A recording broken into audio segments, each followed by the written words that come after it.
So last week, Gary Neville said that Manchester United need to sign a goalkeeper. Yesterday, he says they need to sign a midfielder. Mark, given the money spent already in this window, is it possible for United to go after a midfielder? Manchester United have spent over £200 million so far in this summer, which is quite significant when Sir Jim Ratcliffe spent most of last season trying to shave costs, make staff redundant, try and make the operation a lot more streamlined because there was a lot of staff there. So they're trying to be creative and clever with what they do, but they have spent significantly in revitalising that front three. New faces at the top end of the pitch. But now, it's funny, Gary Neville saying last week, need to sign a goalkeeper. Now he's saying, I need to sign a midfielder. It feels like they're the two areas of concern for Manchester United.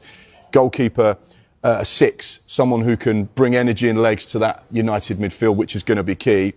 They have to be conscious of PSR, Manchester United, despite being one of those sides that turn over significant sums of money. They still have to respect the rules, and there has been a lot of spending there. Outgoings are going to be key between now and Monday, depending on how much they can generate there. But you'd imagine they will still be in the market to sign players, but they're going to have to be creative financially. Maybe a loan with an obligation might be something they look at. But yeah, definitely two positions of concern for Ruben Amorim. Carlos Baleba feels like a slightly too expensive deal to do for Manchester United. He was taken off at half-time in Brighton's game against Everton yesterday, but Fabian Hertzler said it was tactical, nothing to do with injury, nothing to do with any speculation around Manchester United. Kevin, another player who's emerged, Angelo Silla from Stuttgart. He's a player of interest. There's not been any club-to-club contact, but would that be a good fit when you know what United are looking for in a midfielder? I don't think so, actually. I really like him. He's great passer of the ball, sets the tempo of a game, can control a game, but actually has a minder at Stuttgart in Atakan Karatsor. He does all the dirty work, he does all the challenges, and Stiller can just get on with it and set the tempo. Him alongside Bruno Fernandes, I don't think is that right fit in midfield. The other thing as well is that financially, it's not a deal Stuttgart want to do. And they've dug their heels in with Nick Voltemade, not let him go to Bayern.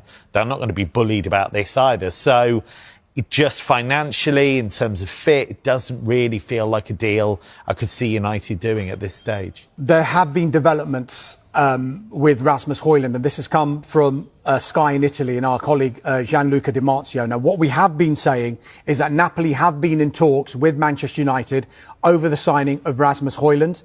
They were willing to do a loan with an obligation. That is because AC Milan went in with the deal earlier on in this window, which was a loan with an option.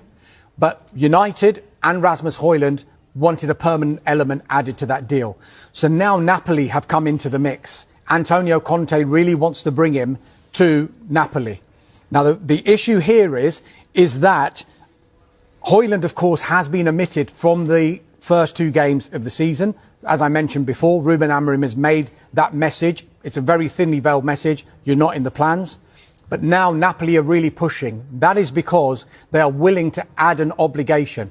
On paper, it might look like a loan with an option, but that option could turn into an obligation depending on appearances, on goals and on Champions League qualification. So according to Sky in Italy, it looks like that one is moving a tad closer. We know that they have to offload players. Any news on the others, on the bomb squad? Yes, Anthony, Real Betis. I've been saying this the whole transfer window. They are still pushing to do a deal for the Manchester United forward, Anthony. The clubs are in contact, but up until now, Betis